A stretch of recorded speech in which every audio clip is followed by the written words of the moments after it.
Okay, Amityville. Get out!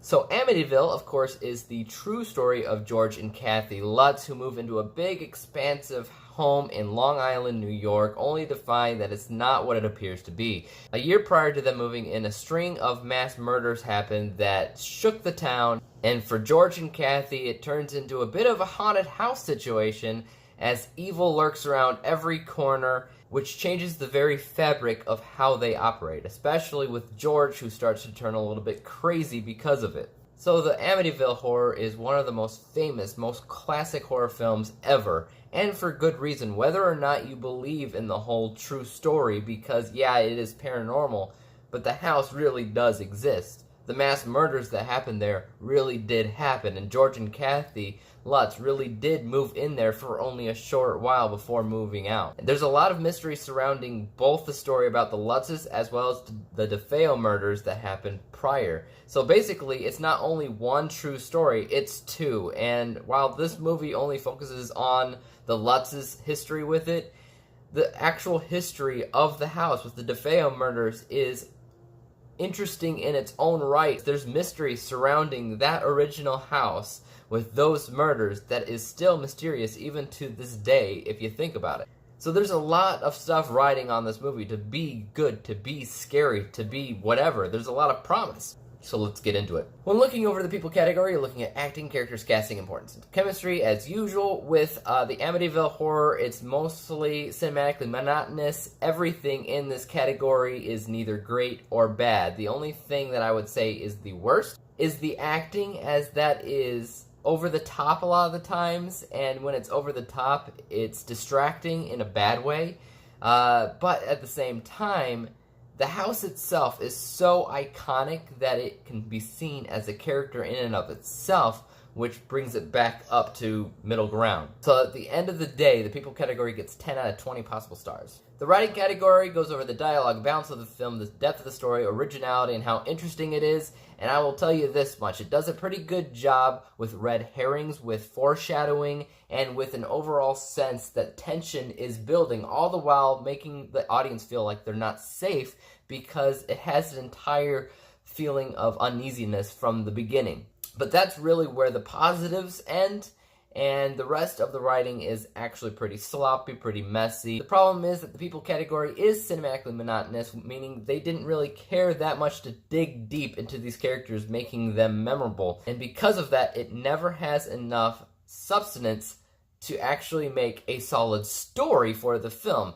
So instead, what you get is a bunch of random scenes in the movie that don't amount to anything else, that aren't really connected with anything else, and therefore go nowhere. And that's one of the main problems with this movie. You don't know what it's about, because it's really just about a haunted house that causes havoc for pretty much anyone that gets involved with it. So at the end of the day, the writing category gets 3 out of 10 possible stars, 30%. When you're talking about behind the scenes, you can tell that from the get-go, this movie wants you to feel uneasy through what I can only call 70s jump scares. I'll give you a prime example. In the very beginning of the movie, you got George and Kathy Lutz touring the Amityville house for the first time, and every time they would walk through one of the bedroom doors, it would cut to a murder sequence that happened in that scene as well. The problem isn't in the jump scare itself, but in the editing. It's trying to cause a shock to the system, which I think probably worked in the 70s, but right now, it's really annoying because of the sound editing. It cuts into the sound of storming, it cuts into the sound of gunshots, and for some reason or other, it doesn't mash well at all with the scene with George and Kathy going through the house. And you just have to kind of buy that the sequence you see people dying in is the rooms that they're walking in, because it isn't shot in a way that you can tell it's the same room either, so that goes into the cinematography. But really, the problem comes down to the editing because of this sequence, but also because of natural, basic editing that you basically expect to see out of any movie. In the Amityville Horror, something happens early on. A priest comes to the house, invites himself in, and is about to bless the home when he's scared away by a voice of the house. It's a pretty famous sequence in the movie itself, but it has no relation to anything before it. You don't know who he is, or what relation he is to anybody. You don't know if he's a distant cousin coming in to check out their new house. You don't know anything because it's not until later on in the movie where Kathy's like, a priest was supposed to come in and bless the house. Where is he? I just noticed that. And it doesn't make sense with anything else. Normally with editing, you want to know where they're coming from. You want to know what this scene has in relation to something before it, and in this case, that never happens. Everything else in the BTS category is neither here or there. In fact, some of the visuals and some of the sound was good and bad at the same time. That's why they got half points. For visuals, the bleeding from the walls is actually really, really cool, really clever. But at the same time, the visuals when it comes down to glowing eyes is really stupid and really awful and takes you out of the experience. So that got half points. With the sound, you have a pretty good soundtrack whenever you see an exterior of the Amityville house. But then you get the sound editing problems that I already talked about that take you out of the movie. So at the end of the day, 5 out of 10 possible stars, 50% for the behind the scenes category. The narrative structure in this film isn't the best it could be, but then again, it is based off of a true story, whether or not you believe the true story itself. The movie basically begins on the inciting incident, as it's mostly just George and Kathy buying the house. That is the inciting incident. The things that happen afterwards are more of the crossing the threshold and the obstacles. But there's basically no real introduction to the characters because, like I said, it doesn't care about them. It doesn't really care about deepening who they are or why they're there or what makes them so famous in the first place. And because the movie's not really about anything, there's not really any obstacles. There is a climax. Like I said, it does build up throughout the movie, so there's a good climax, but it doesn't really do anything with the resolution of the following action. It just ends there, abruptly. 6 out of 10 possible stars. Alright, now we're on to the entertainment category, so that goes over how rewatchable it is, how much of a good time you have while watching, your impulse to buy or own it, your impulse to talk about or recommend it, and if it sucks the audience in with being engaging or riveting. I remember the first time that I watched this movie, and I laughed because my mom initially thought it was one of the scariest movies she ever saw in her life, which turned her off of horror movies altogether. And I told her, Mom, I watched this movie and I laughed. And I'll be honest, I laughed this time too, but not as much because I can appreciate some of the directions they were going with it. It's just that it worked more in the 70s than it works now, especially because it came out only a few years after the original murders of the house. So as far as rewatchability goes, I would say that, yeah, to a certain degree, this is where it all started with the film franchise. This is where 20 other movies spawned off of. It's important to see the true story angle of it before you watch all the fictionalized nonsense. So yes, I would say partially. I don't really care to see it again. I'm not against watching it again. So this gets half points. Everything else is like, eh. Obviously, there is discussion-worthy elements to it, given the fact of how famous it really is. But that's all I can really say about the entertainment category. I'm not going to buy it. I don't really care to own it. 2 out of 10 possible stars for entertainment.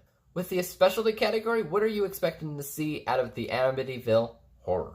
Obviously, they've made a million Amityville movies in the last 40 years, so where does this rank? Obviously, I haven't seen any of the other ones except for the remake of this one, but I can tell from the get-go how important this is, especially the time that it came out and the details that it goes over, even though it is paranormal. It is based off of a real house, real murders, real people. It's hard to say that this one's not important. You need to see it. 5 out of 10 possible stars. You can also see this as one of the most famous and popular and classic horror films that are out there. So how does it do as a horror movie? Is it scary? There are things that I can tell were probably very, very scary in the year that it came out. But we also have a very different expectation when we see movies now. Things that were scary then are no longer scary now. The things that are scary are now just annoying from a cinematic, technical standpoint. This gets 0 out of 10. When it comes down to being a true story, how does it feel?